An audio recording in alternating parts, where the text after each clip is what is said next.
తల్లిని చూశాను నేను, ఒక ఆడబిడ్డను చూస్తే నేరుగా తండ్రి చనిపోయాడు, డెడ్ బాడీ వచ్చింది, కానీ నిస్సహాయ స్థితిలో ఉంది.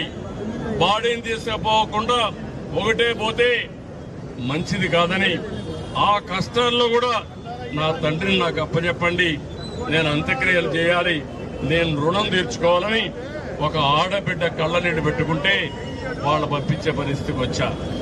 ఇలాంటి ఒక సంఘటన కాదు, ఎక్కడ చూసినా బాధాకరమైన సంఘటనలు జరిగాయి. 4-5 రోజులు ఈ పక్కనే వచ్చాను. వచ్చినప్పుడు కొంతమంది అయితే కనీసం వాళ్ళు అడిగింది నాకైతే ఇప్పుడు కూడా జ్ఞాపకం ఉంది, మీరు ఏమీ చేయక్కర్లేదు, మాకు మంచినీళ్లు పంపించండి.